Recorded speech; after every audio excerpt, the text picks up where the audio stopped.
She accidentally sent a voice message calling her boss hot and arrogant, and his reaction left her speechless. Lily Conrad was about to make the biggest mistake of her life, and she had no idea. It was 5:47 p.m. on a Tuesday that refused to end. Her boss, Antonio Castelli, Manhattan's most terrifying mafia boss, had just demanded his fifth impossible task of the day. Lily was exhausted, frustrated, and desperately venting to her sister while juggling color-coded expense reports and a lukewarm latte that was more regret than caffeine, with her phone balanced precariously between her shoulder and ear. "I swear, Emma, this man is going to kill me," Lily whispered into what she absolutely, definitely, 100% confirmed was her sister's private chat. "He just asked me to re-alphabetize the client database using the Italian alphabet." The Italian alphabet. And the worst part? He's standing there in that custom suit looking like some kind of hot corporate villain, all sharp cheekbones and dead-eyed stare, and I can't even be properly terrified because he's unfairly attractive. She hit send with the confidence of someone who'd triple-checked the recipient. The silence that followed was the kind that precedes natural disasters. Lily's co-worker, David, made a choking sound from across the hall. Another secretary actually dropped her phone. The intern in the corner went pale and started frantically packing his desk like he was fleeing a crime scene. "What?" Lily looked down at her screen. Message sent to Castelli Executive Leadership Team, 47 members. Her stomach dropped into her discount shoes. The group chat, the one containing every VP, every department head, every person who could end her career with a single email, lit up like a Christmas tree made of professional destruction. Marco Rossi from VP Finance sent wide-eyed emojis. Giuseppe Andretti from VP Operations replied with a laughing emoji. Alessandro Bruno, head of security, simply typed, "This should be interesting." And then, the notification that made Lily's blood turn to ice. "Antonio Castelli listened to your voice message." "Oh my God," Lily breathed. "Oh my God, I'm dead. I'm actually dead." Hey everyone, before we dive in, don't forget to like and subscribe. Drop a comment telling me where you're watching from and what time it is over there, so you'll be the first to know when the next chilling story arrives. Now, let's get started. The executive floor, usually buzzing with controlled chaos, had gone silent. Every door was cracked open, every eye watching her desk like it was the site of an impending execution. Then she heard them. Footsteps. Not the hurried click of an assistant or the casual stride of a colleague. These were the measured, deliberate steps of a man who had all the time in the world because time itself bent to his schedule. Antonio Castelli emerged from his corner office like a storm given human form. 33, devastating in a way that seemed engineered to destroy professional boundaries, with dark eyes that could calculate your net worth and your deepest fears simultaneously. His three-piece suit was so perfectly tailored it should have been illegal, and his expression, completely, terrifyingly neutral, somehow promised consequences worse than anger. "Miss Conrad," he said, his Italian accent turning her name into something that sounded like both a caress and a threat. "My office. Now." The walk down that hallway felt like a funeral procession where she was both the deceased and the mourner. Lily's mind raced through every possible outcome. Fired, blacklisted, forced to return to Ohio in shame and live with her mother's "I told you so" for the rest of her natural life. Antonio's office was exactly what you'd expect from a man who ran a financial empire that was definitely, absolutely, totally legitimate, and not at all a front for organized crime, floor-to-ceiling windows overlooking Manhattan, furniture that cost more than her yearly salary, and an atmosphere so intimidating the air conditioning seemed afraid to make noise. He closed the door with a quiet click that sounded like a judge's gavel. "Sit." Lily sat. Her hands were shaking, so she gripped the arms of the chair to hide it. Antonio didn't sit. He stood behind his desk, backlit by the city skyline, looking like every corporate fantasy and nightmare rolled into one impossibly attractive package. "Hot corporate villain," he quoted, his voice maddeningly calm. "Is that your professional assessment of my management style?" Lily's mouth went dry. "Mr. Castelli, I can explain." "Can you?" He leaned forward, palms flat on the desk.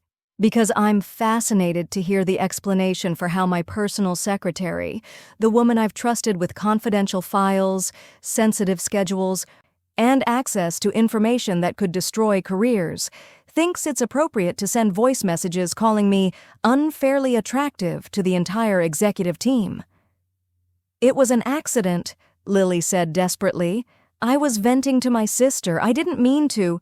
"You didn't mean to click on a chat labeled Castelli Executive Leadership Team instead of Emma Conrad?"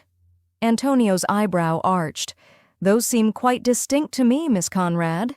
Lily wanted to disappear, to melt into the expensive Italian leather chair and cease to exist. I was distracted. The Italian alphabet thing was—" "The Italian alphabet," Antonio interrupted, "is a perfectly logical organizational system for international clients, but that's not what concerns me." He moved around the desk with predatory grace, perching on the edge just close enough to make Lily's pulse spike. "What concerns me is that you think I'm arrogant." "I didn't say arrogant. You said hot corporate villain. The implication is clear." His eyes locked onto hers, dark and unreadable. "So, let me clarify something, Miss Conrad. I have built this company from nothing. I demand perfection because anything less creates vulnerabilities. I maintain control because chaos gets people killed. And if that makes me a villain in your charming little voice messages, then so be it." Lily should have kept quiet, should have apologized and begged for her job, but 6 months of biting her tongue and her sister's voice in her head, reminding her that silence is just another cage, made her do something phenomenally stupid.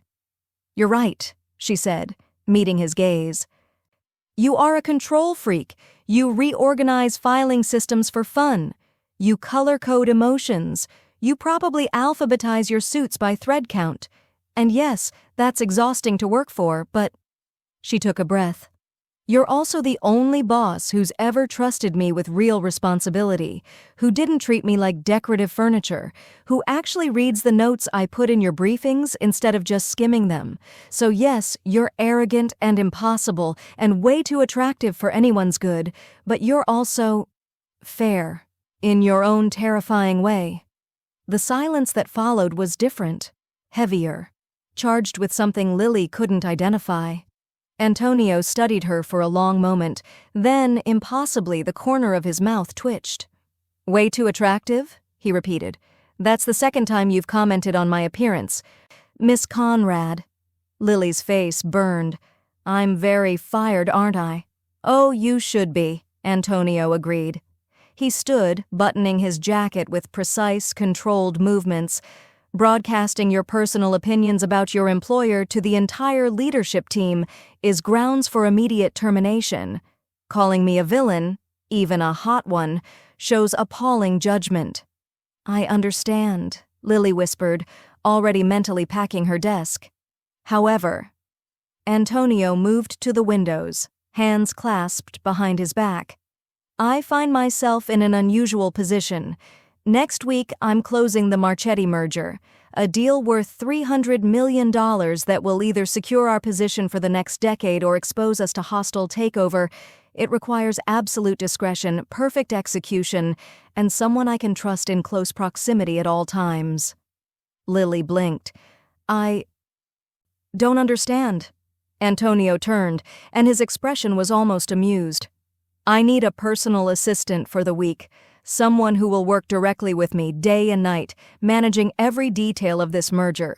Someone who, despite her catastrophic inability to use group chats correctly, has proven she can handle confidential information, think on her feet, and most importantly, tell me the truth even when it's uncomfortable.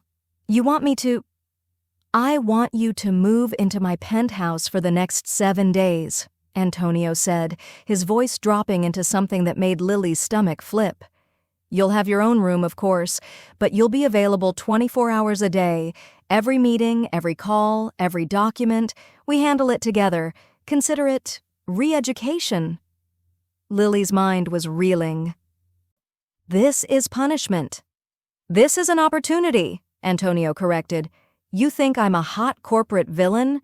Prove you can survive working directly under one. If you succeed, if you can maintain professionalism, discretion, and competence under pressure, I'll triple your salary and give you a permanent position as my senior executive assistant." "And if I fail?" Antonio's smile was sharp enough to cut. "Then you'll have a very entertaining story about the week you spent living with Manhattan's most arrogant boss before he fired you." He extended his hand. "Do we have an agreement, Miss Conrad?" Lily looked at his hand, at his face, at the absolutely insane proposal that should have sent her running for the exit. But something in his expression, a challenge maybe, or recognition of something equally reckless in her, made her stand and take his hand. "Agreement," she said. "But for the record, I'm not apologizing for the hot comment. That's just objective fact." Antonio's laugh was low and genuinely surprised. "This," he said, still holding her hand a moment too long, "is going to be very interesting."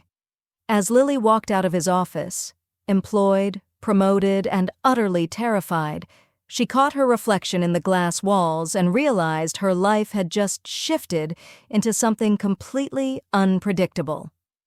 Behind her, she heard Antonio's voice one last time. "And, Miss Conrad, delete that group chat. Immediately."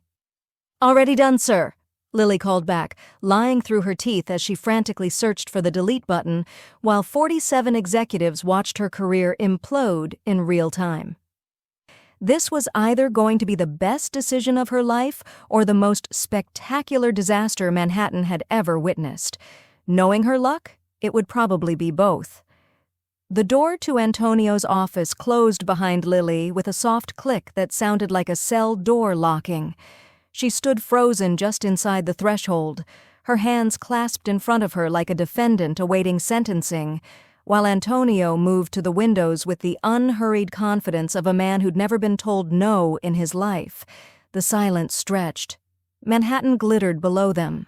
Oblivious, indifferent, completely unaware that Lily Conrad's career was imploding 63 floors above street level. "Sit," Antonio said without turning around. Lily sat. The leather chair was probably worth more than her car, and somehow that made everything worse. She was about to be fired in a chair that cost 5 figures. Antonio finally turned, and the dying sunlight behind him cast his face in shadow, making him look like every dangerous fantasy she'd ever been foolish enough to entertain. He leaned against the window frame, arms crossed, studying her with an intensity that made her skin heat, despite the Arctic temperature of her panic. "Hot corporate dictator," he said, his Italian accent turning the words into something that sounded almost intimate. "Is that how you see me, Miss Conrad?" Lily's throat was desert dry. "Mr. Castelli, you didn't mean to send it to the entire executive team, clearly. But did you mean the words themselves?" He moved closer, perching on the edge of his desk, directly in front of her. Close enough that she could smell his cologne, something expensive and woodsy that probably cost more than her rent. "When you called me unfairly attractive, were you lying?" This was a trap. Everything about this moment screamed trap, but Lily's brain had apparently abandoned ship because she heard herself say, "No, I wasn't lying." Something flickered in Antonio's dark eyes, surprise, maybe, or satisfaction. "And the arrogant monster part? The control freak?"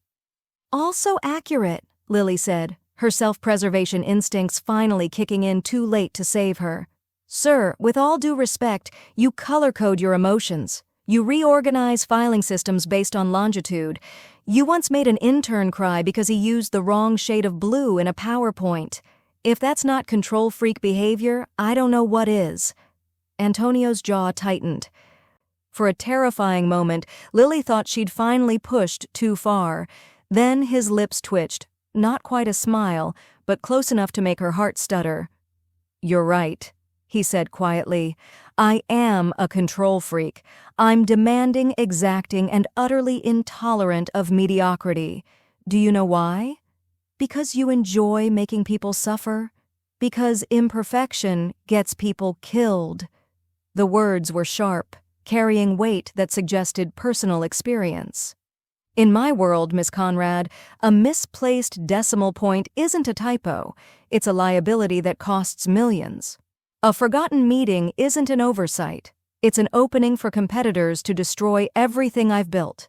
Control isn't a personality flaw, it's survival." Lily swallowed hard.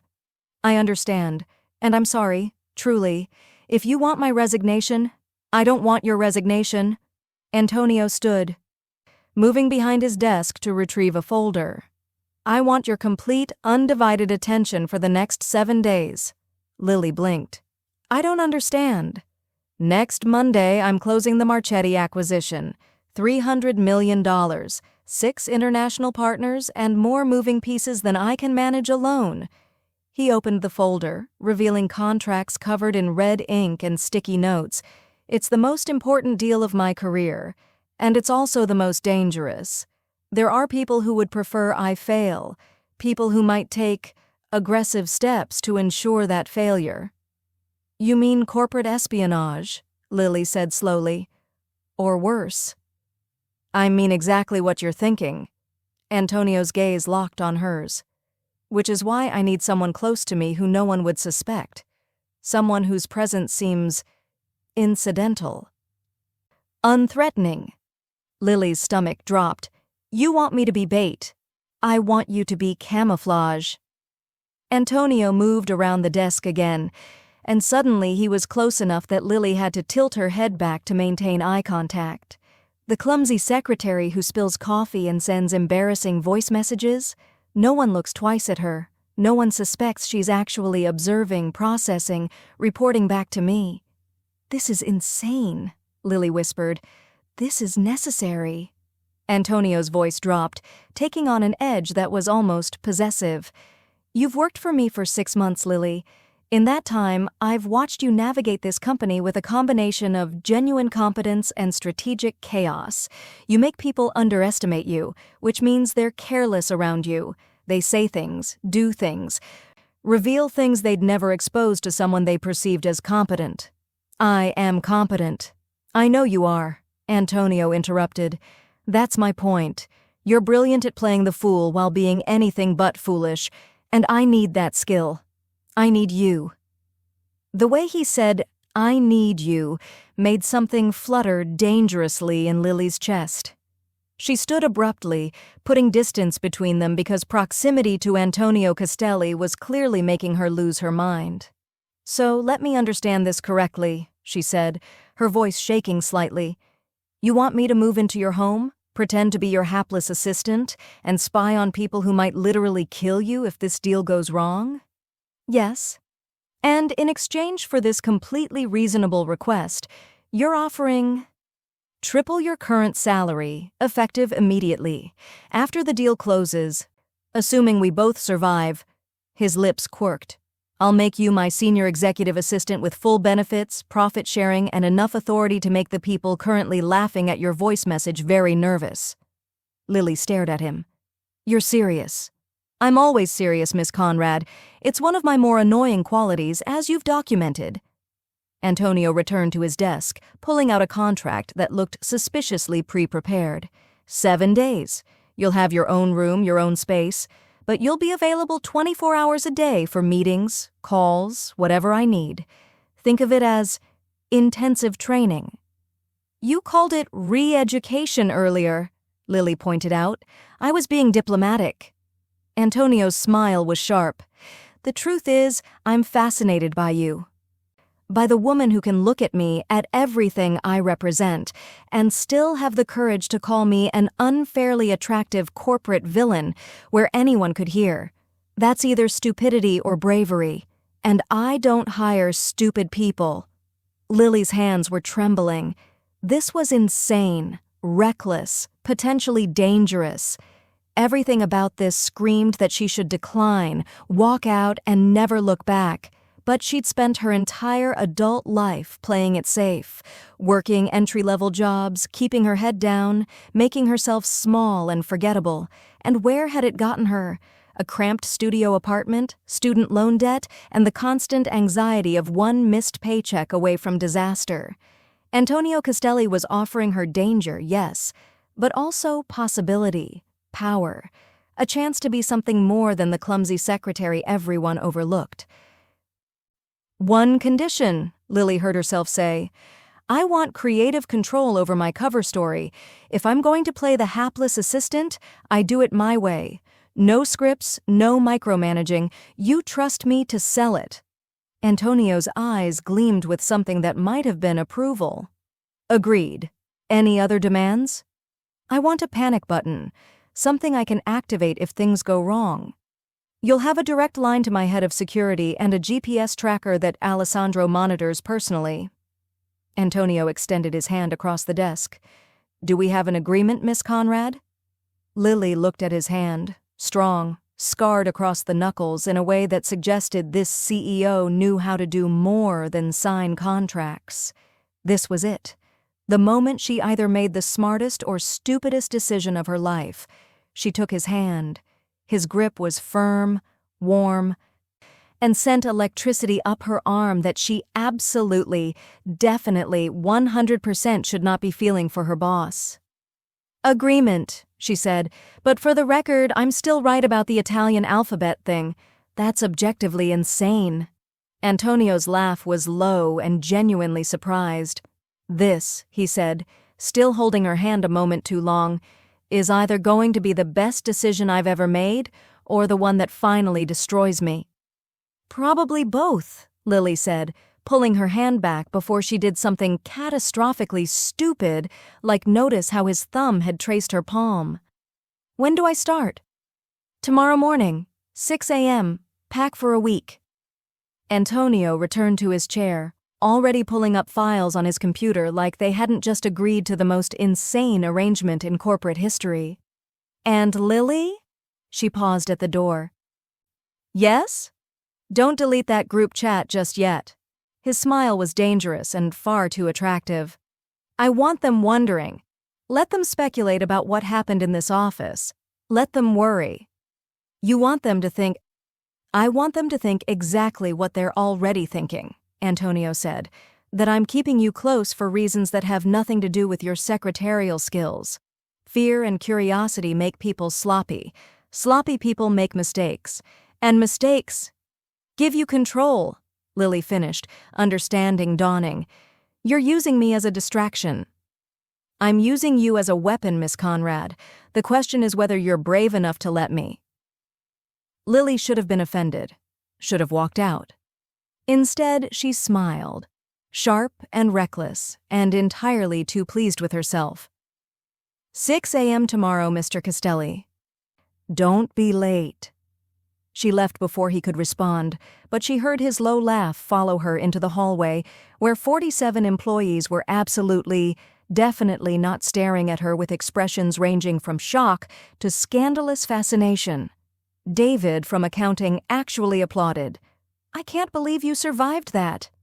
"Neither can I," Lily admitted, pulling out her phone to text her sister the most important message of her life. "Lily, I just agreed to move in with my boss for a week. I'm either about to become powerful or a crime statistic. Either way, it's going to be interesting." Emma. "What?" Lily. "I'll explain later. I need to pack. And maybe pray. Definitely pray." As she gathered her things from her desk, Lily caught her reflection in the glass walls and barely recognized herself. Flushed, excited, terrified, and completely, utterly alive. Antonio Castelli had just turned her career-ending disaster into an opportunity. Now, she just had to survive it. The car Antonio sent for Lily arrived at precisely 5:45 a.m., 15 minutes early, because of course it did.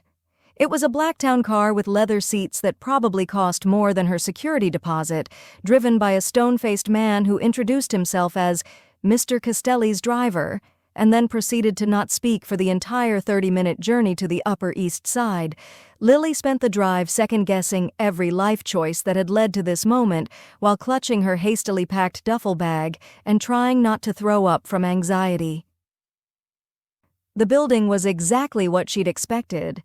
A pre-war masterpiece with a doorman who looked like he moonlighted as a Secret Service agent, and a lobby that featured actual marble columns and a chandelier that probably required its own insurance policy. "Miss Conrad," the doorman said, somehow making her name sound like an accusation. "Mr. Castelli is expecting you. Penthouse level. The elevator requires a key." He handed her a small gold keycard like he was granting her access to a nuclear facility. Lily took it with shaking hands and stepped into an elevator paneled in mahogany and mirrors that showed her exactly how out of place she looked. Rumpled coat, messy hair, and an expression that screamed, "I don't belong here." The elevator opened directly into the penthouse, because of course Antonio Castelli's home required its own private access. What Lily saw made her stop breathing. The space was obscene. Floor-to-ceiling windows showcased a 270-degree view of Manhattan from Central Park to the financial district. The floors were polished hardwood that reflected the morning light like water. Everything, and she meant everything, was perfectly placed. Modern furniture in shades of cream and charcoal, abstract art that probably came from galleries Lily couldn't afford to enter, and a complete absence of anything that suggested an actual human lived here. It looked like a museum exhibit titled, "How Billionaires Live." "You're early," Antonio's voice came from somewhere to her left, and Lily jumped, nearly dropping her duffel bag. He emerged from what appeared to be a kitchen, all stainless steel and marble countertops, wearing dark slacks and a white dress shirt with the sleeves rolled to his forearms. No tie, top button undone, hair slightly damp like he'd just showered. It was the most casual she'd ever seen him, and somehow that made him more devastating rather than less. "You said 6 a.m., Lily managed. "I didn't want to be late." "Smart." Antonio gestured toward a hallway.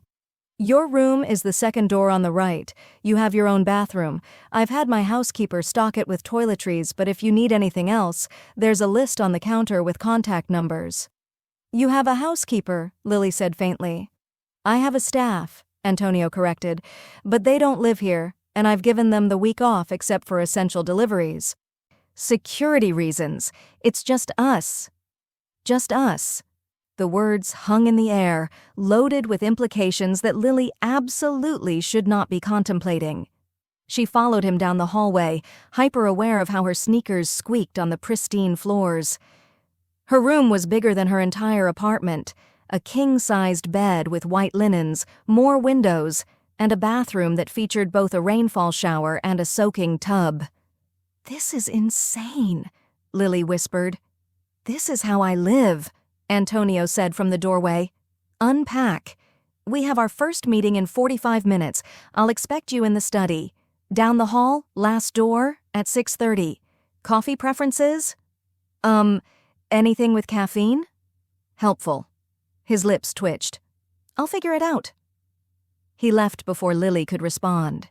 She dropped her duffel on the bed and just stood there, trying to process that this was her life now, that she was living in a penthouse with her terrifyingly attractive boss who might or might not be connected to organized crime, and definitely, absolutely was using her as some kind of strategic pawn in a deal worth hundreds of millions. "This is fine," she told her reflection in the bathroom mirror. "This is completely normal and fine, and you're definitely not going to do something stupid like develop feelings for him." Her reflection looked unconvinced. The incident happened at 6:47 a.m. Lily had successfully navigated getting dressed, professional but not trying too hard in black slacks and a cream blouse, and had even found the study without getting lost. What she hadn't successfully navigated was the coffee Antonio had left for her on a side table. She'd been reaching for the mug while simultaneously trying to read the contract he'd handed her, and her elbow had caught the edge of the table. The coffee, expensive-smelling, perfectly brewed coffee launched itself through the air in what felt like slow motion before landing directly on an antique Persian rug that probably cost more than a car. "Oh my God!" Lily gasped, dropping to her knees immediately. "Oh my God, I'm so sorry!" Antonio looked up from his desk where he'd been typing on his laptop, saw the spreading coffee stain, and went very, very still. "That rug," he said slowly, "is a 19th century Tabriz. It's worth approximately $40,000. Lily wanted to die, actually physically cease to exist. "I'll pay for it. I'll get it cleaned. You'll stop panicking and sit down," Antonio interrupted. He stood, moving around his desk with that controlled grace that suggested he was either very calm or very, very angry. "It's a rug, Lily. An expensive rug, but still just a rug." "A $40,000 rug that I just destroyed?" "That you just christened," Antonio corrected. He crouched down beside her, close enough that Lily could feel the heat radiating off him. "This penthouse is a museum. Nothing in it has been lived in, used, touched by anything real. You just made it human." He looked at her, and his expression was softer than she'd ever seen it. "Stop apologizing." "I don't understand," Lily whispered. "You should be furious." "I should be," Antonio agreed. "But I'm not. I'm relieved." He stood, offering her his hand to help her up. "Every person who enters this space treats me, like something fragile and untouchable. You walked in and immediately made a mess. It's oddly refreshing." Lily took his hand, letting him pull her to her feet. They were close enough that she could see the flecks of gold in his dark eyes, close enough that his cologne was doing dangerous things to her ability to form coherent thoughts. "I'm still paying for the rug," she said. "You're definitely not paying for the rug." Antonio released her hand, but slowly, like he'd had to remind himself to let go. "Now sit. We have work to do, and you're already 7 minutes behind schedule." They worked through the morning, Antonio explaining the intricacies of the Marchetti deal while Lily took notes and asked questions that seemed to surprise him with their sharpness. By noon, Lily had forgotten to be intimidated by the surroundings and was actively arguing with him about a contract clause she thought was vulnerable to exploitation. "This liability waiver is too broad," she insisted, pointing to paragraph 17. "If something goes wrong during transfer of assets, this language could be interpreted to protect them while exposing you." Antonio leaned over her shoulder to read the section, close enough that his breath stirred her hair. "My attorneys reviewed this." "Your attorneys missed it," Lily countered. "Look, any and all circumstances beyond reasonable control is vague enough to drive a truck through. They could claim almost anything was beyond their control and void their obligations." He was quiet for a long moment, reading and rereading the clause. Then, "You're right. How did my legal team miss this?" "Because they're looking for obvious traps," Lily said. "This isn't obvious. It's subtle, clever, the kind of thing someone would only include if they were planning to use it." Antonio straightened, and when he looked at her, his expression had shifted into something intense and almost possessive. "You see things others miss." "I read things others skim," Lily corrected, suddenly uncomfortable with the weight of his attention. "It's not special, it's exactly what I need," Antonio interrupted. He moved back to his desk, already pulling up his attorney's contact. "This is why you're here, Lily. Not because you're clumsy or chaotic, because you're sharp enough to catch what everyone else misses." As he spoke rapid Italian into his phone, probably terrifying some poor lawyer, Lily realized something that made her stomach flutter with equal parts excitement and terror. Antonio Castelli didn't want her here as camouflage or distraction. He wanted her here because he trusted her mind, her instincts, her ability to see through the polish to the problems underneath. And that was infinitely more dangerous than any corporate espionage or mafia connections, because trust, real, genuine trust, was the one thing Lily had never learned how to protect herself against. The explosion happened on day 3 at precisely 9:47 a.m. over a filing system. Lily had been organizing the Marchetti contracts, all 47 versions, each with different amendments, when Antonio emerged from his study with an expression that suggested someone was about to die. "Where?" he said with terrifying calm. "Is the Henderson addendum from March 15th? Lily looked up from the organized chaos spread across his dining table. "The Henderson addendum is with the March contracts, filed under H for Henderson." "It should be filed under M for March," Antonio said. "That's the system. Chronological, then alphabetical by primary party. You've been here 3 days, Lily. This isn't complicated." Something in his tone, the barely concealed frustration, the assumption that she'd simply been careless, made Lily's own frustration bubble over. "Your system is complicated," she countered, standing to face him. "It's unnecessarily, pointlessly complicated. You file by date, then party, then document type, then amendment number. That's 4 organizational layers for a single piece of paper. Do you know what happens when systems are that rigid?" "They maintain order," Antonio said coldly. "They create vulnerabilities," Lily shot back.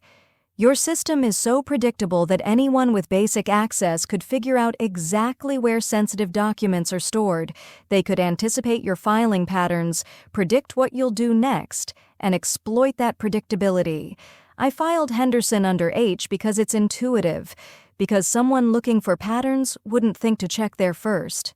Antonio went very still. "You intentionally violated my system." "I intentionally made it less hackable," Lily corrected. "Your perfect organization is a roadmap for anyone who wants to steal from you. Chaos, strategic chaos, is actually more secure because it's unpredictable." The silence that followed was heavy enough to crush. Antonio moved closer, and Lily realized she'd just accused one of Manhattan's most powerful men of having a fundamentally flawed approach to his entire business structure. "You're saying," Antonio said slowly, "that my system, the system I've used to build a multi-billion-dollar company, is wrong." "I'm saying it's predictable," Lily clarified, refusing to back down even though her heart was hammering. "And predictable systems get exploited by smart people. Your attorneys, your executives, your competitors, they all know how you think. They can anticipate your moves because you follow the same patterns. But me?" She gestured to the reorganized contracts. "I'm chaotic, inconsistent, which means I'm unpredictable, and unpredictable is harder to exploit." Antonio stared at her for a long moment. Then he moved to the table, studying her reorganization with intense focus. He pulled up several files, checking her logic, testing her reasoning. Finally, he looked up. Show me how someone could exploit my system." Lily's breath caught. "What?" "If you're right, if my predictability is a vulnerability, prove it." Antonio pulled out his laptop, opening his firm's digital filing system. "Show me how an insider could use my patterns against me." Lily moved beside him, her earlier anger transforming into focus. She pulled up the file structure, tracing the hierarchical organization. "Okay, let's say I'm Marco Rossi, and I want to embezzle funds without detection. I know you review financial reports every Monday at 2 p.m. I know you always check the most recent files first, then work backward chronologically. So I bury my fraudulent transaction in a file dated 2 weeks ago, knowing you'll prioritize newer data. By the time you reach the older files, if you reach them, the transaction is already processed and the money's moved." Antonio's expression had gone from skeptical to intensely focused. "Continue. Your email system follows the same pattern. You respond to priority flags first, then work by sender hierarchy. So I send a legitimate-looking email with a high-priority flag, knowing it'll be at the top of your queue. You open it, maybe approve something routine, and miss the attached secondary document that actually contains the problematic clause." "That's happened," Antonio said quietly. 3 months ago. A contract amendment I didn't fully review because it came through the priority system from a trusted source. Because your system trains you to trust the structure more than the content, Lily said. Rigid organization creates blind spots. You assume that if something's filed correctly, categorized correctly, it must be correct. But what if someone uses your own system to hide things in plain sight? Antonio was silent for a long moment, his jaw tight. Then, incredibly, he laughed, short and sharp, but genuine. You're right, he said, and the admission seemed to cost him something. I've been so focused on maintaining control through structure that I created a structure vulnerable to anyone who understands it. He looked at her with an expression that was equal parts frustration and admiration. How did you see this? Because I've never fit into rigid systems, Lily admitted. I'm too disorganized, too chaotic. So I learned to navigate around structures instead of within them. It's a survival skill when you're always the person who doesn't quite belong. Something shifted in Antonio's expression, recognition maybe, or understanding. Before he could respond, Lily's phone buzzed. She glanced at it, then groaned. What? Antonio asked. I just got a calendar reminder for a meeting that happened yesterday. Lily's face flushed. I set the alert for the wrong date. Again. How do you consistently confuse dates? It's a gift, Lily said dryly. Right up there with my ability to trip over flat surfaces and spill coffee on priceless artifacts. As if summoned by her words. Lily turned to grab her phone from the table and somehow, she genuinely had no idea how, managed to catch her sleeve on the laptop's power cord. The cord yanked, the laptop tipped, and Lily lunged to catch it. She succeeded in saving the laptop but crashed into Antonio in the process, sending them both stumbling backward. Antonio's arms wrapped around her reflexively, steadying them both. For a suspended moment, they were pressed together, Lily's back against Antonio's chest, his arms locked around her waist, both of them breathing hard. I saved the laptop, Lily said weakly. You nearly killed us both, Antonio countered, but there was something in his voice that wasn't quite anger. His breath was warm against her ear, and Lily became hyper-aware of everywhere they were touching. His chest against her back, his arms around her waist. His hands splayed across her ribs. I should probably let go, Antonio said quietly. Probably, Lily agreed. Neither of them moved. Then Antonio's phone rang, shattering the moment. He released her immediately, stepping back to answer with his usual clipped professionalism. Lily used the interruption to flee to the bathroom, where she pressed her palms against the cool marble counter and tried to remember how to breathe normally. 3 days. She'd been here 3 days, and she was already having moments with her boss that felt like something out of a romance novel written by someone with a vendetta against her common sense. When she returned, Antonio was off the phone and had reorganized the contracts using a hybrid of his system and hers, chronological with strategic chaos elements.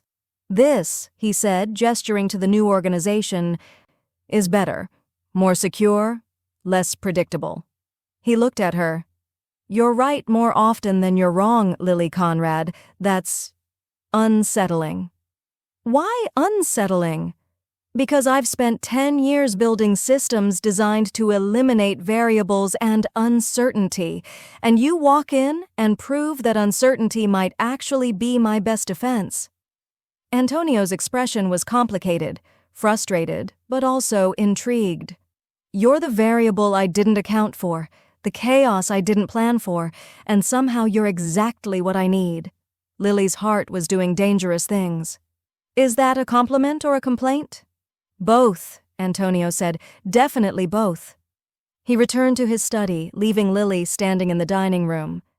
Reorganizing contracts and trying not to think about how his arms had felt around her waist, or the way he'd said, exactly what I need, like it meant something more than professional utility. This was supposed to be temporary, strategic, a week-long arrangement that would end with a promotion and a return to normal professional boundaries. But nothing about the way Antonio looked at her, or the way she was starting to look back, felt temporary. It felt like the beginning of something that could either save them both or destroy everything they'd built. And Lily was starting to suspect it might be both. Day 5 arrived with thunderstorms that turned Manhattan into something from a noir film. All shadow and rain-slicked streets, and the kind of atmospheric drama that felt appropriate for Lily's current emotional state.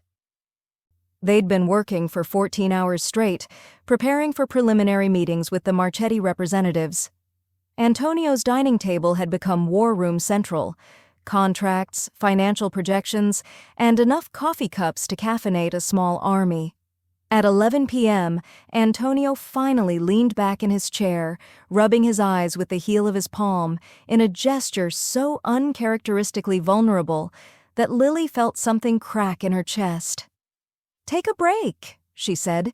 "You're going to burn out before the actual meeting."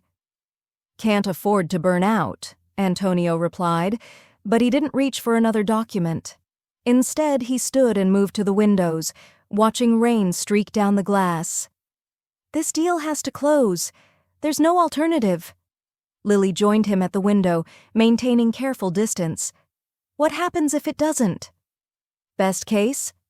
I lose $300 million in significant market position. Worst case?" Antonio's jaw tightened. There are people who've invested not just money, but reputation in this deal.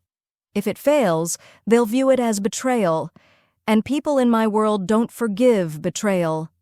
"That's why you're so careful," Lily said quietly. "Why everything has to be perfect, because imperfection isn't just costly, it's dangerous. You understand." Antonio glanced at her, surprise flickering across his face. "Most people think I'm controlling because I enjoy it. They don't see the necessity." "I grew up poor," Lily said. "Not struggling middle-class poor, actually poor. The kind where you learn to count every dollar because one mistake means you don't eat that week. You learn to be careful because carelessness has consequences." She wrapped her arms around herself. "Different world than yours, but I get it. The need for control. The fear of what happens when things slip." Antonio turned to face her fully, his expression intense. "How did you end up working for me?" "Student loans, mostly," Lily said with a weak laugh. "Turns out a liberal arts degree and charming personality don't pay rent in Manhattan. I needed a job that paid enough to survive, and Castelli Global Finance was hiring. I figured I'd last 6 months, pad my resume, and move on." She met his eyes. "That was 6 months ago." "Why did you stay?" "Because you were interesting," Lily admitted. "Everyone said you were impossible, demanding, terrifying. But I watched you work, and I realized you weren't cruel. You were careful. You demanded perfection because the stakes were real, and that made sense to me in a way nothing else in corporate Manhattan did." Thunder rumbled outside, and rain intensified against the windows. Antonio moved closer, close enough that Lily could see the exhaustion around his eyes, the tension in his shoulders that never quite released. "I haven't been surprised by another person in years," Antonio said quietly. "Everyone in my life wants something. Money, power, access, protection. They perform versions of themselves designed to appeal to what they think I want. It's exhausting and isolating and entirely predictable." "And then I sent that voice message," Lily said. "And then you sent that voice message," Antonio agreed, his lips twitching. "Calling me hot and arrogantly terrifying like you genuinely couldn't decide if you wanted to kiss me or kill me." "To be fair, I still haven't decided," Lily said without thinking, then immediately wanted to die. I didn't mean, I know exactly what you meant." Antonio's voice had dropped into something lower, more intimate. "Because I have the same problem. You're chaos incarnate, Lily Conrad. You spill things, break things, reorganize my entire life with your beautiful, frustrating unpredictability. You should drive me insane." "But," Lily's heart was hammering, "but you're the first real thing I've encountered in a decade," Antonio finished. "You don't perform. You don't calculate how to appeal to me. You just Exist. Honest and clumsy and brilliant and completely, utterly yourself. It's terrifying and addictive in equal measure. They were standing too close now, close enough that Lily could feel the heat radiating from him, see the precise moment his gaze dropped to her lips before jerking back up to her eyes. "Antonio," she whispered, and it was a warning or a plea or both. "I know," he said roughly. "This is inappropriate. Unprofessional. You work for me, you're living in my home, and I have no right—" "You have every right," Lily interrupted, surprising herself with her boldness. "I'm here by choice. I stay by choice. And if I'm honest, which apparently is my defining characteristic, I haven't been able to stop thinking about you since that voice message. Not as my boss. As you." Antonio's control visibly frayed. His hand lifted, hovering near her face like he was fighting the urge to touch her. "If I start this, I won't want to stop. I'm not good at casual, Lily. When I want something, I become obsessive, possessive, completely insufferable." "I've seen you obsessive," Lily said, her voice shaking slightly. "I work for you, remember? I know exactly how intense you get, and I'm still here." "You don't know what you're saying." "I know exactly what I'm saying." Lily closed the remaining distance between them, looking up at him with challenge and invitation combined. "I'm saying I'm tired of pretending this is just professional. I'm saying I see you, not the CEO, not the reputation, but you, the man who reorganizes filing systems at 2 a.m. because he can't sleep, who secretly reads my margin notes and uses my suggestions, who laughs when I'm clumsy instead of getting angry because you're just as lonely as I am and you're tired of pretending otherwise." Antonio made a sound that was half laugh, half groan. "You're going to destroy me." "Probably," Lily agreed, "but you're going to let me anyway." His restraint snapped. Antonio's hand cupped her face, tilting her chin up, and for one suspended heartbeat, they just stared at each other, both terrified, both wanting, both completely aware they were about to cross a line that couldn't be uncrossed. Then his phone rang. Antonio closed his eyes, forehead dropping to rest against Lily's as he visibly fought for control. "I need to take this. It's Marco. He's supposed to confirm the meeting location for tomorrow." "Answer it," Lily said. Though every cell in her body was screaming at that phone to spontaneously combust. Antonio stepped back, putting professional distance between them before answering. "Marco, tell me you have good news." Lily moved to the table, using the interruption to remember how to breathe. Her hands were shaking, her heart racing, and every nerve ending was acutely aware that they'd been seconds, literal seconds, from kissing, from starting something that would change everything. Antonio's conversation was brief and clipped. When he hung up, he didn't immediately return to where Lily stood. Instead, he gripped the back of a chair, knuckles white, breathing carefully. "The meeting is confirmed for tomorrow at 2 p.m., he said without looking at her. "We should get some sleep. It's going to be a long day." "Antonio, don't." He finally looked at her, and his expression was raw with want and frustration. "Don't say anything kind or understanding, or that makes me want to forget every professional boundary I'm barely maintaining. Go to bed, Lily, please, before I do something we can't take back." Lily should have argued, should have pushed, but she saw the tension in his shoulders, the barely leashed control, and recognized it for what it was. Antonio Castelli, trying to protect her from his own intensity. "Okay," she said quietly. "But Antonio? For the record, I wouldn't want to take it back." She left before he could respond, but she heard his sharp intake of breath and knew the words had hit exactly as intended. In her room, Lily pressed her back against the closed door and tried to process what had just happened. They hadn't kissed, hadn't crossed that final line. But everything had changed anyway, because now they both knew. The attraction wasn't one-sided, the tension wasn't imaginary, and whatever was building between them was powerful enough to terrify a man who controlled everything, Tomorrow, they'd face the Marchetti deal. Tomorrow, they'd be professional and careful and maintain appropriate boundaries. But tonight, they'd both lie awake in separate rooms, thinking about what almost happened and wondering if they'd made the right choice by stopping. Lily suspected neither of them would get much sleep, and she was absolutely right. Day 6 began with coffee, contracts, and the creeping feeling that something was wrong.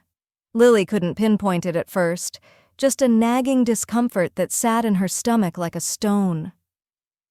She and Antonio were reviewing final documents for the afternoon meeting, maintaining careful professional distance after last night's almost kiss, when Marco Rossi arrived for a preliminary briefing.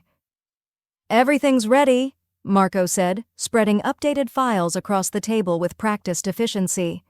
"I've confirmed all parties, secured the location, and triple-checked every contract clause. The transfer of assets will proceed exactly as planned." He smiled, confident and perfect, and something about that perfection made Lily's skin crawl. She'd seen Marco around the office for months, always impeccably dressed, always precisely on time, always with exactly the right answer. He was Antonio's most trusted VP, the one who'd been with the company since the beginning, the one everyone said was being groomed for partnership. But watching him now, Lily noticed something off. His organization was too perfect, his documentation too flawless, every contingency planned, every variable accounted for, every scenario mapped with mathematical precision. It reminded her of something, but she couldn't quite. "The Hendricks file," Lily said suddenly, interrupting Marco mid-sentence. Both men looked at her. Marco's smile tightened almost imperceptibly. "What about it?" Antonio asked. "I misfiled it 3 months ago," Lily said, her mind racing. "Remember? I archived it under the wrong client code, used HDK instead of HEN because I was rushing and didn't double-check the abbreviation system. You were furious, made me spend an entire weekend reorganizing the archives to prevent it happening again." "I remember," Antonio said carefully. "What's your point?"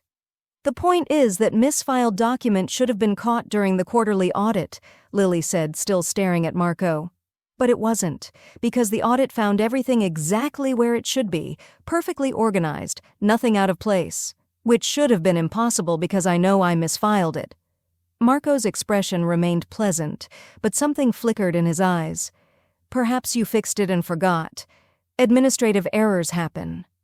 "I didn't fix it," Lily said firmly.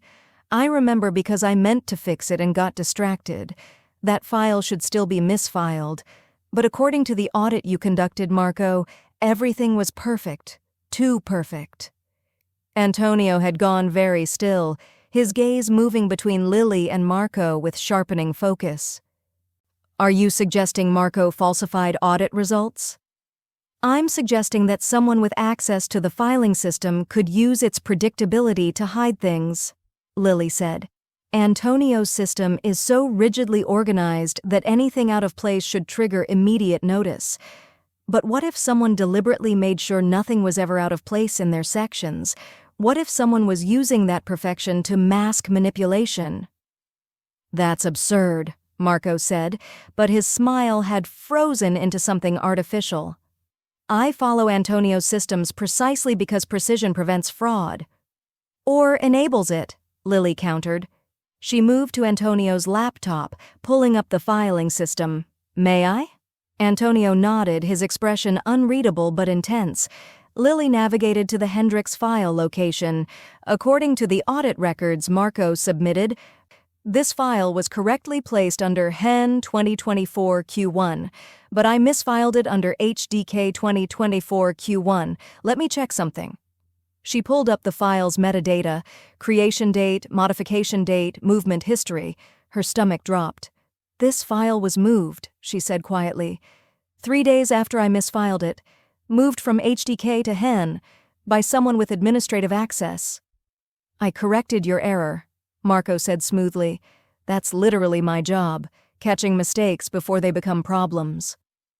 "Except you didn't tell anyone you corrected it," Lily said. You just moved it and reported in the audit that everything was perfect. No errors, no corrections needed. Why wouldn't you document the correction? Why wouldn't you tell Antonio that his secretary was making filing errors that required fixing? Silence. Heavy and damning. Antonio stood slowly, his voice dropping into something lethal. Marco, why didn't you report Lily's filing error? I didn't think it was worth bothering you with, Marco said, but sweat had appeared on his forehead. Minor administrative issue, easily fixed. Nothing is minor in my systems, Antonio interrupted. Everything gets reported. Every error, every correction, every deviation from protocol. That's the rule. You know that's the rule because you helped me create that rule. His eyes narrowed. Unless you had a reason to want errors to go unreported, unless you were using my system's rigidity to hide your own manipulations. Lily's heart was racing. She pulled up more files, searching for other anomalies. Antonio, can you pull up Marco's personal submission records for the last 6 months? Antonio did, his jaw tightening with each screen. Marco's submissions were perfect. Every report on time, every document flawless, every financial record balanced to the penny. No one is this perfect, Lily said. People make typos, miss deadlines, have occasional discrepancies, but Marco's records show 0 errors, 0 delays, 0 anything that would trigger closer examination. It's not humanly possible unless someone is carefully curating what gets submitted, Antonio finished, his voice like ice. Making sure nothing ever raises flags because perfect records don't get audited. They get approved and filed away. Marco's mask finally cracked. You're believing a clumsy secretary over me?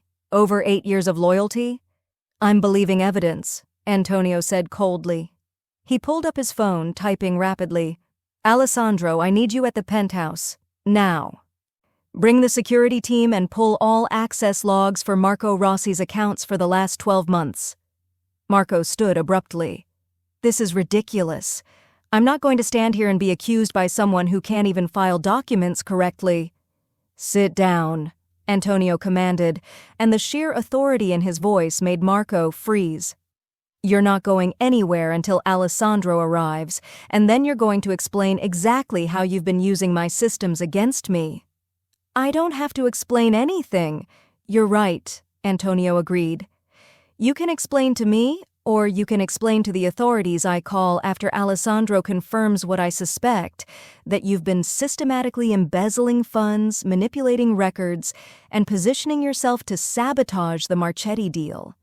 The color drained from Marco's face. You can't prove that. I can prove your records are suspiciously perfect, Lily said. I can prove you moved files without documenting it. I can prove you've been hiding errors instead of reporting them. And if we dig deeper, if we look at every perfect transaction you've processed, I'm willing to bet we'll find patterns. Money moving in ways that benefit you.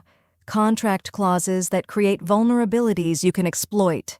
A systematic, careful dismantling of Antonio's empire hidden inside the perfect execution of his systems. Marco's expression twisted into something ugly. You're a secretary who's been here 6 months. You think you understand how this company works? I built this place with Antonio. I earned my position by pretending to be loyal while systematically betraying him, Antonio finished. His phone buzzed. Alessandro is 2 minutes away. You have 2 minutes to decide if you want to tell me the truth or if you want to explain yourself to people far less patient than I am. Marco looked between them, Antonio's cold fury and Lily's determined certainty, and seemed to deflate.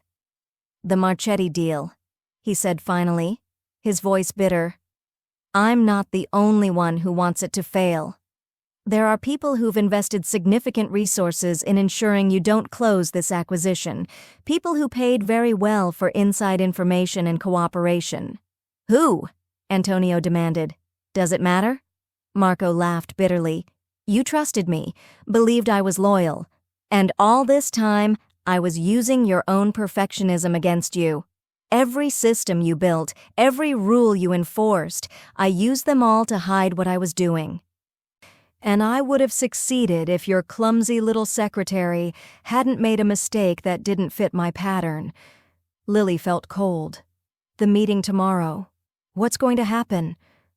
Marco just smiled, and it was the most terrifying thing Lily had ever seen. You'll find out, he said. 2 p.m., exactly on schedule. The penthouse door opened and Alessandro entered with 3 security personnel. Antonio gave rapid instructions in Italian, and within moments Marco was being escorted out, still wearing that terrible smile. When they were alone, Antonio turned to Lily, his expression raw with fury and something that looked like fear. He's planned something, Antonio said, for tomorrow's meeting, something catastrophic. Then we don't go, Lily said immediately. If I don't show, the deal collapses. Months of work, hundreds of millions of dollars, and my reputation, all destroyed. Antonio moved to the windows, staring out at the city. But if I do go, I'm walking into whatever trap he's set. Lily moved beside him, her mind racing. Then we change the trap, use my chaos against his perfection, make it unpredictable. Antonio looked at her, and despite everything, he almost smiled. You want to fight a carefully planned betrayal with improvisation? I want to fight predictability with chaos, Lily corrected. Because that's what caught him, wasn't it? My mistake, my imperfect filing that didn't match his perfect pattern. So we make everything imperfect tomorrow. Change the timeline, the location, the approach. Be so chaotic that whatever he's planned can't possibly account for it. Antonio studied her for a long moment. Then he pulled her against him, crushing her into a fierce embrace that had nothing to do with romance and everything to do with survival. You saved my life, he said into her hair. You saw what everyone else missed, what I missed. We saved each other, Lily corrected, holding him just as tightly. Now we just have to survive tomorrow. As they held each other in the gathering darkness, both knew that the real battle was just beginning, and that chaos might be their only weapon against a betrayal years in the making. The meeting location was a converted warehouse in Red Hook, all exposed brick and industrial chic, the kind of place where Manhattan's elite pretended to appreciate authenticity while surrounded by security that cost more than most people's mortgages. Lily watched from the control room 2 floors above, surrounded by monitors showing every angle of the space below. Alessandro stood beside her, armed and tense, while his team maintained positions throughout the building. This is a mistake, Alessandro said for the 3rd time. We should have canceled, postponed, something. Antonio doesn't postpone, Lily said, her eyes tracking Antonio's arrival on the monitors. He moved through the space with his usual controlled confidence, flanked by his attorneys and looking like he owned the building, which he probably did. The Marchetti representatives were already seated, 4 men in expensive suits who radiated the kind of old money power that didn't need to announce itself. They stood as Antonio approached, and the negotiations began with the formal precision of a carefully choreographed dance. Everything seemed normal, professional, exactly as planned. That's when Lily knew something was catastrophically wrong. It's too perfect, she whispered. Look at the timing. Everyone arrived exactly on schedule. The documents are positioned exactly where Marco said they'd be. Even the lighting. Alessandro, is it just me, or is this entire setup following Antonio's usual patterns exactly? Alessandro's expression sharpened. You think Marco's still in play? I think Marco spent 8 years learning exactly how Antonio operates, Lily said, her pulse racing. And I think whatever he planned, he built it into the structure of this meeting itself. Make it look normal, make it follow the expected pattern, and then… The screens went black. What just happened? Lily demanded. Alessandro was already on his radio, speaking rapid Italian. His face went pale. The building's network just isolated. We're cut off from external communications. The exits have engaged emergency locks. That's not possible, Lily said. "We're using Antonio's personal security system, which Marco helped design." Alessandro finished grimly. He grabbed his phone, but there was no signal.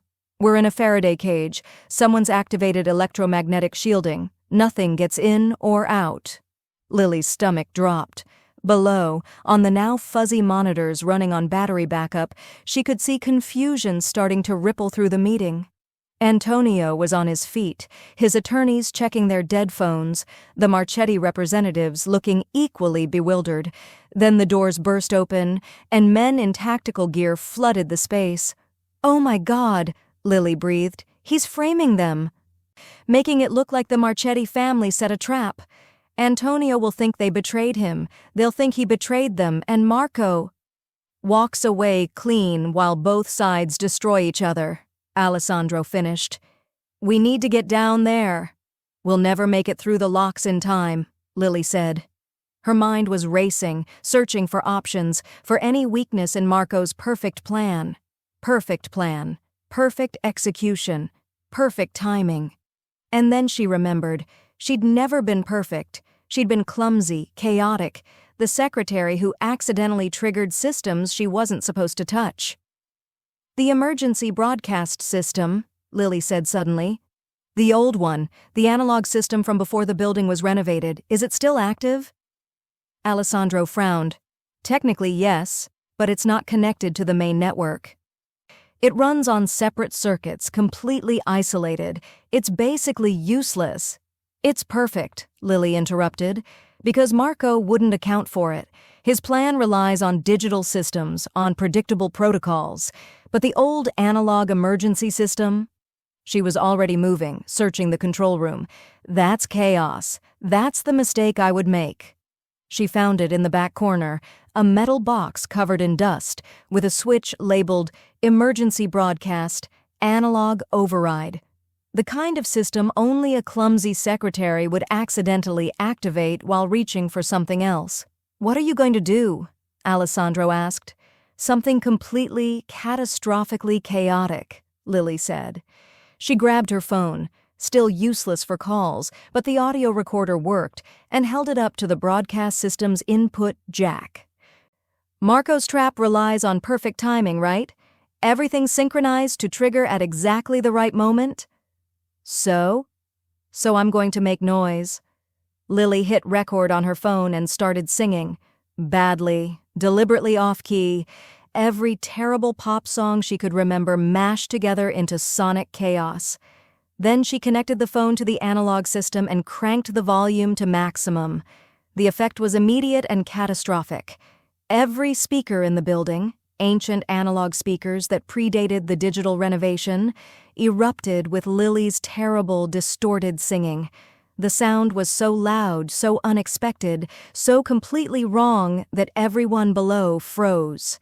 More importantly, the analog signal created electromagnetic interference that rippled through every digital system in the building. "It's disrupting the Faraday cage," Alessandro said, staring at his phone as a single bar of signal appeared.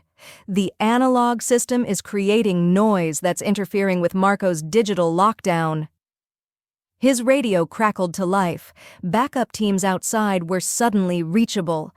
Alessandro was shouting coordinates, calling for immediate intervention. Below, the chaos intensified. The tactical team, clearly thrown by the unexpected disruption to their timing, hesitated. That moment of hesitation was all Antonio needed. Lily watched him move, fast, efficient, and absolutely lethal. He grabbed the nearest tactical operative, disarmed him with brutal precision, and used the weapon to cover his attorneys and the Marchetti representatives. "Get them out!" Antonio shouted, and his own security team, freed by Alessandro's emergency call, flooded in from exterior positions. The ambush collapsed. Marco's perfectly timed trap, disrupted by Lily's chaotic intervention, fell apart into confusion and mistakes. Within minutes, the tactical team was subdued, the Marchetti representatives were secured safely, and Antonio was standing in the center of the wreckage, breathing hard, alive. Lily abandoned the control room and ran, taking stairs 2 at a time until she burst into the warehouse space. Antonio saw her and moved, crossing the distance between them with that predatory grace that made her heart stutter. He grabbed her, pulling her against him with enough force to steal her breath. "You saved me. Again. How did you—" "I made noise," Lily gasped, her hands fisting in his jacket.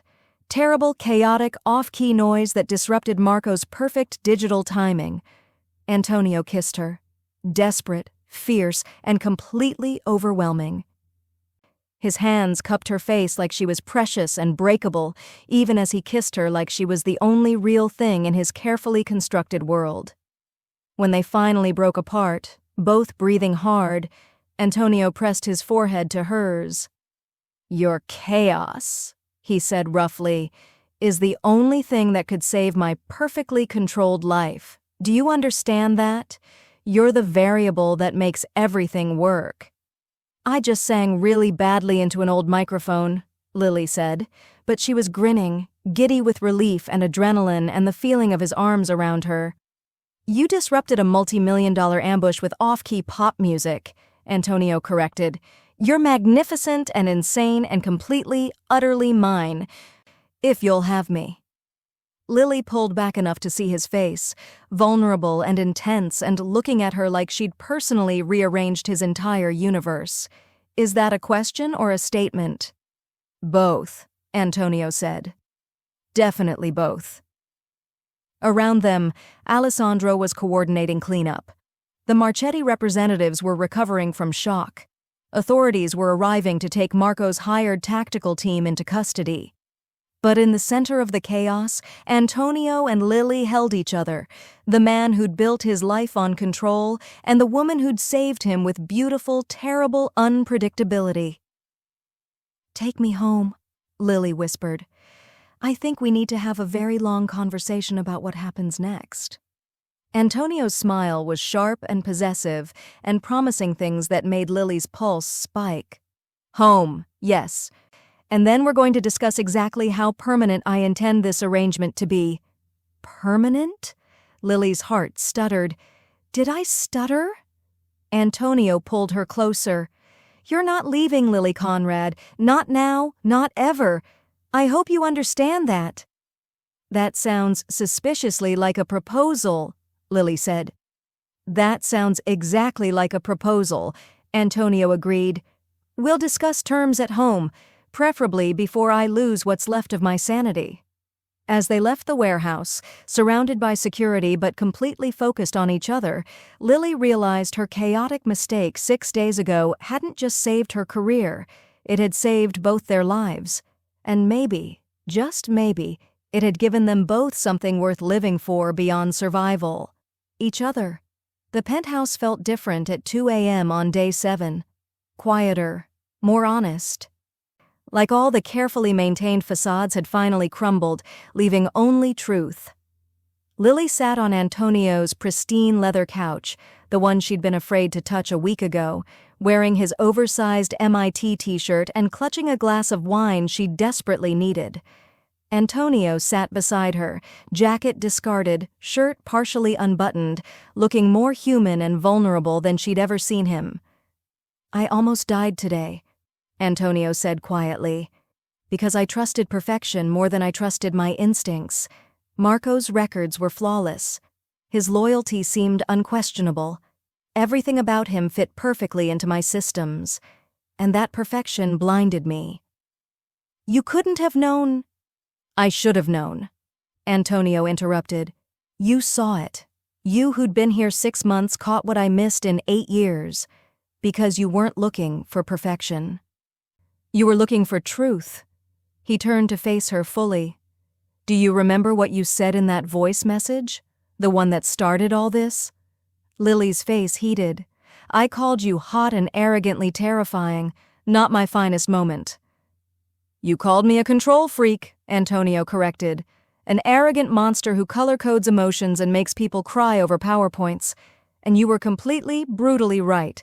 I built my entire life around control because I was terrified of chaos, of uncertainty, of trusting anything I couldn't predict and manage. Control kept you alive," Lily said. "There's no shame in that. Control almost killed me," Antonio countered, because it made me rigid, predictable, vulnerable to anyone who understood my patterns. You saved me, Lily, not just today, but every day this week. You walked into my perfectly organized life and made beautiful, necessary chaos. You challenged my systems, called out my flaws, and refused to be intimidated by the carefully constructed image I show the world. He set down his wine and took both her hands, his grip gentle but intense. I need you to understand something. I don't just want you here for a week. I don't just want you as my assistant or my strategic chaos consultant or whatever professional title we can invent. I want you, permanently, completely, as my partner in every sense of the word. Lily's breath caught. Antonio, let me finish, he said urgently. I'm offering you my name, my life, my complete trust and loyalty. I'm offering you equal partnership, not just in our relationship, but in my company. I want to create a position for you, Chief Strategy Officer. Someone whose job is to challenge me, to find the flaws in perfect systems, to bring necessary chaos to rigid structures. You want to pay me to be chaotic? Lily said weakly. I want to build an empire with you, Antonio corrected, one where perfection isn't the goal. Truth is, where we value intuition as much as data, where your brilliant, unpredictable mind has equal weight to my strategic planning. His thumb traced circles on her palm. Marry me, Lily Conrad, not because it's convenient or strategic, because I love you, because you're the only person who's ever made me want to be less controlled and more human. Lily felt tears burning her eyes. That's the most romantic and terrifying proposal I've ever heard. It's the only proposal you've ever heard, Antonio pointed out, his lips twitching. True. Lily took a shaky breath. But I have conditions. Antonio's expression sharpened with interest. Name them. First, you dismantle the parts of your life that require you to be cold, the parts that made you think you had to be perfect to survive. I don't want the CEO mask, I want you. Messy, vulnerable, occasionally unreasonable you. Agreed, Antonio said immediately. What else? Second, we do this as equals. You don't get to protect me by hiding things or making decisions without me. If we're partners, we're actually partners. No secret planning, no for your own good nonsense. Harder, but agreed, Antonio said. Continue. Third, Lily's voice softened. You let me teach you that imperfection isn't weakness, that making mistakes doesn't mean failure, that being human, clumsy, chaotic, occasionally wrong, is actually the bravest thing you can be. Antonio was quiet for a long moment. Then he pulled her into his lap, wrapping his arms around her like he was afraid she'd disappear. I spent 10 years building walls, he said into her hair, convincing myself that control equaled safety, that perfection was the only defense against a world that wanted to destroy me. And then you walked in with your terrible filing system and your honest voice messages and your complete inability to be anything other than authentically yourself, and those walls just crumbled. Lily pulled back to see his face. Is that a yes? That's a yes to all your conditions, Antonio said. Yes to being messy and vulnerable. Yes to equal partnership. Yes to learning that imperfection is strength and... He cupped her face gently. Yes, to spending the rest of my life proving that you didn't just save me.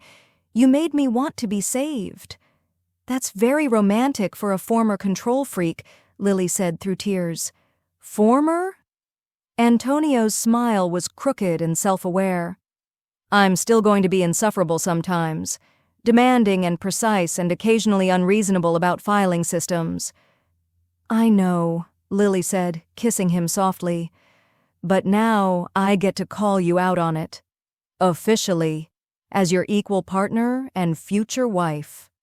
Future wife, Antonio repeated, like he was testing the words. I like that. Though we should probably discuss timeline. No, Lily interrupted, laughing. No timelines, no perfect planning, no color-coded wedding binders. We're doing this chaotically, imperfectly, however it happens. Antonio looked genuinely pained. You're going to make me have a disorganized wedding, aren't you? I'm going to make you have a human wedding, Lily corrected, with mistakes and spontaneity and moments that don't go according to plan. And you're going to love it because it'll be real, us, imperfectly perfect. Antonio groaned, but he was smiling, genuinely smiling in a way that transformed his entire face. You're going to be the death of my carefully maintained reputation. Probably, Lily agreed, but you'll be too happy to care. Already am, Antonio admitted. He kissed her again, slower this time, savoring rather than desperately claiming. When they broke apart, he pressed his forehead to hers. Thank you. For what? For being brave enough to send that voice message, Antonio said. For being honest enough to call me arrogant. For being strong enough to stay when most people would have run. For saving my life in about 17 different ways this week. For teaching me that chaos isn't the enemy, it's the solution. Lily's heart was so full it hurt. You know what the best part is? What?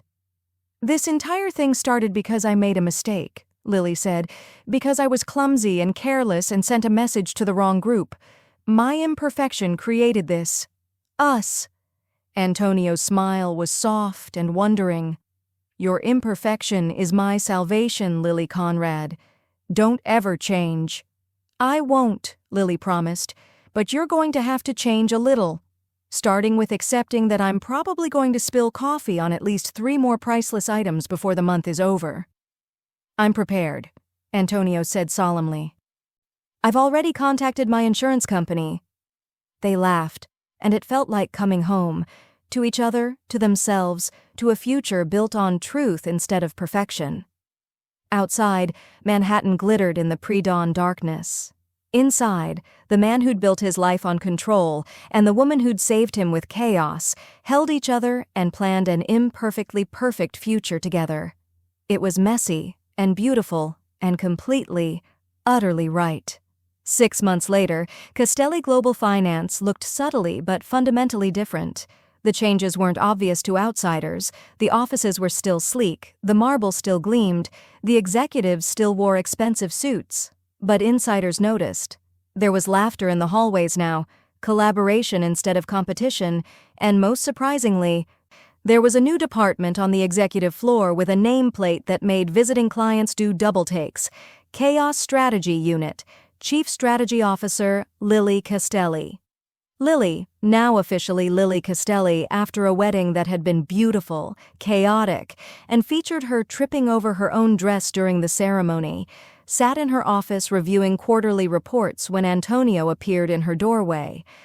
Your color-coding risk assessments, he observed, leaning against the frame with a smile that still made her heart stutter.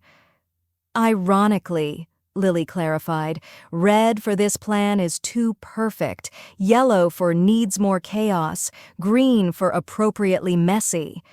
I'm teaching your executives to think like me. Terrifying, Antonio said, but he was grinning. Board meeting in 10 minutes. Ready to tell them why we should deliberately introduce inefficiencies into the new acquisition strategy? Born ready, Lily said, gathering her files, which were organized in a system only she understood, but which had somehow become the company's most effective analytical tool. The meeting went exactly as Lily had planned. Contentious, challenging, and ultimately productive. She presented data showing that their most successful deals had involved elements of improvisation and adaptation, while their near failures had relied too heavily on rigid planning. The board, initially skeptical, couldn't argue with results. You're saying, one board member summarized, that we should plan to be unplanned? I'm saying strategic chaos beats rigid perfection, Lily corrected. Every time, because markets change, people are unpredictable, and the ability to adapt is worth more than the illusion of control. Antonio, watching from his seat at the head of the table, looked insufferably proud. Any objections? Silence. Then grudging agreement. The Chaos Strategy Unit's approach was officially adopted company-wide. After the meeting, as they walked back to Antonio's office, which now contained an entire corner dedicated to Lily's organized chaos, she caught him smiling at his sleeve. "What?" she asked.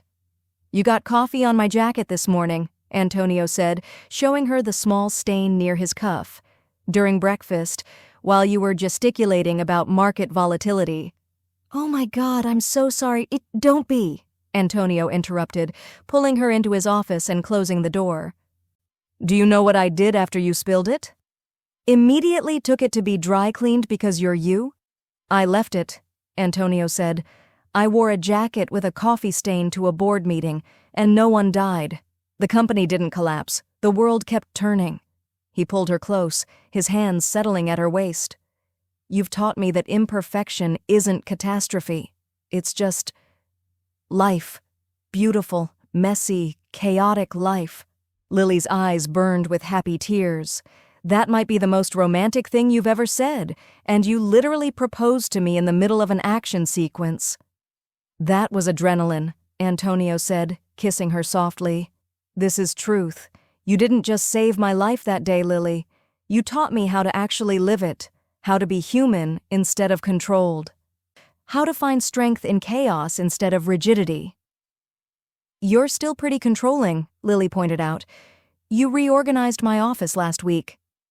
"I helped optimize your organizational system," Antonio corrected with dignity. "There's a difference. You color-coded my sticky notes by urgency level, and you immediately rearranged them by vibe," Antonio countered. "Which somehow works better than my system. It's infuriating, and I love you desperately." Lily laughed, pulling him down for a proper kiss. "I love you too. Control freak tendencies and all." "Recovering control freak," Antonio corrected against her lips. "Thanks to you." They were interrupted by a knock. Alessandro poked his head in, saw them wrapped around each other, and sighed. "Should I come back?" "Yes," Antonio said. "No," Lily said simultaneously. "What's up?" "Alessandro?" "New security protocols need approval," Alessandro said, entering with a tablet. "After Marco's betrayal, I've redesigned our entire system. It's completely unpredictable. Randomized checks, variable schedules, intentional chaos built into security procedures." Lily grinned. "You've learned well." "I learned from the best," Alessandro said seriously. "The woman who saved Antonio's life by singing badly into a microphone. If that's not strategic chaos, nothing is." After he left, Antonio pulled Lily back into his arms. "You know what's strange?" "What?" "A year ago, I would have said my perfect life was my greatest achievement. Perfect control, perfect systems, perfect execution. Now?" He looked around his office, at Lily's sticky notes on his windows, at the coffee stain on his jacket, at the beautiful chaos she'd brought into his carefully ordered world.